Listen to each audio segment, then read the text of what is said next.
البدع والأهواء، أهل البدع العقائدية وأهل البدع السياسية. أنا أقول بيننا وبينكم السلف، بيننا وبينكم الكتب، كان أحد يقول البدع بيننا وبينكم.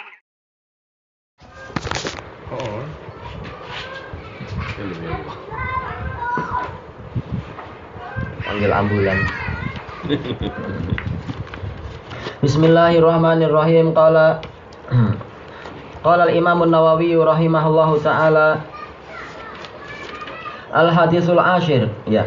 Hadis yang ke-10, an Anas radhiyallahu anhu an Rasulillah sallallahu alaihi wasallam qala yatba'ul mayyita salasah. Yang mengikuti jenazah itu 3. Ahluhu wa maluhu wa amaluh, yaitu keluarganya, hartanya dan amalannya. Fayarji usnan wa yabqa wahid. Kemudian yang 2 akan pulang, yang tersisa yang menyertai dia adalah apa? 1 saja. Yarji'u ahluhu wa maluhu wa yabqa amaluh. Yang akan pulang adalah keluarganya dan hartanya, dan yang tetap lestari dengan dia adalah amalannya. Muttafaqun alaih. Ini adalah apa? Berita duka bagi orang-orang yang mengumpulkan harta. Cepat atau lambat harta itu akan kita tinggalkan. Kenapa? Harta nanti akan dibagi-bagikan di antara ahli warisnya dan sebagainya dan sebagainya. Demikian pula keluarga yang dulu kita sudah berjanji bersumpah sehidup semati. Tapi kalau kita sudah mati, dia nggak akan mau tidur dengan apa? Jenazah. Siapa yang mau?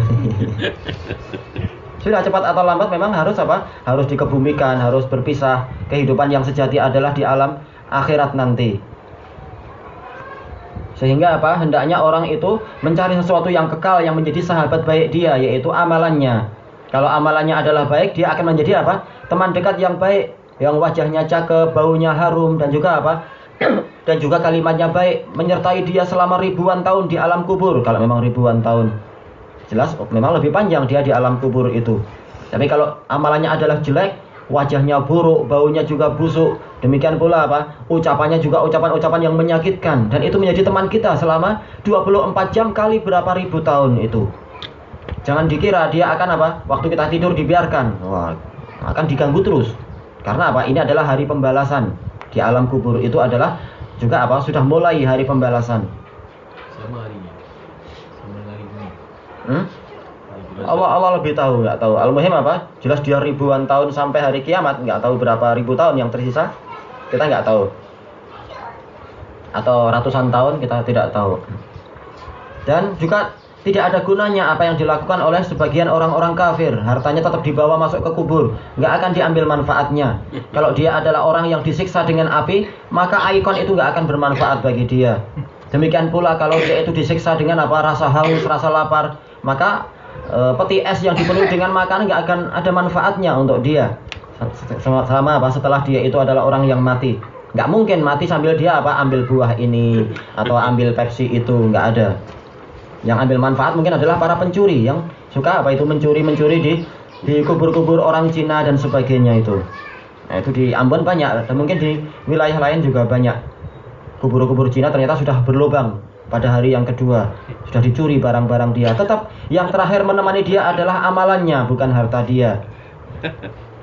Dan seterusnya dan seterusnya. Kalaupun keluarganya cinta pada dia, maka apa? Dengan mendoakan yang baik. Itu kalau dia mukmin, dia akan mendapatkan manfaat doa yang baik dengan syariat yang baik.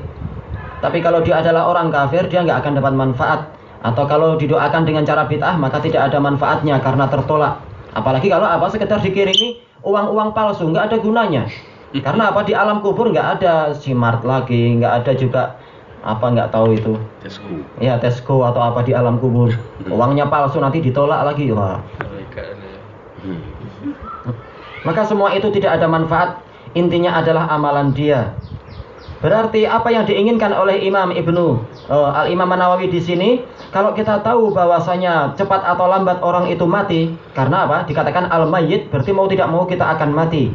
Dan kita tidak tahu kapan kita mati. Tapi jelas kematian itu datang dan boleh jadi dia itu mendadak. Berarti apa? Manakala yang menyertai kita adalah amalan kita, berarti harus kita itu memperbanyak amalan. Maka ini masuk dalam bab al-mujahadah, bersungguh-sungguh untuk memperbagus teman kita di alam kubur dan sebagainya itu. Dan termasuk amalan yang terbaik yang untuk melindungi kita dari siksaan kubur adalah apa? Membaca surat Al-Mulk setiap harinya itu, karena dia adalah sebagai apa? Benteng kita di alam kubur dari siksaan ini, siksaan itu. Tapi kalau surat Al-Mulk sendiri nggak kenal kita, muskilah. Aku nggak kenal kamu cuma baca aku di setiap Ramadan aja sekali. Wah, itu muskilah. Dia nggak kenal siapa yang dilindungi, ya sudah. Ternyata kita tidak pantas mendapatkan itu. Tapi kalau setiap hari kenalan dengan dia, membaca dengan dia, maka apa? Maka diharapkan nanti di alam kubur ketika kita nggak mampu lagi bicara dan membaca misalkan, maka apa? Dia yang akan aktif membela kita. Tayyib ilahuna wallahu ta'ala a'lam.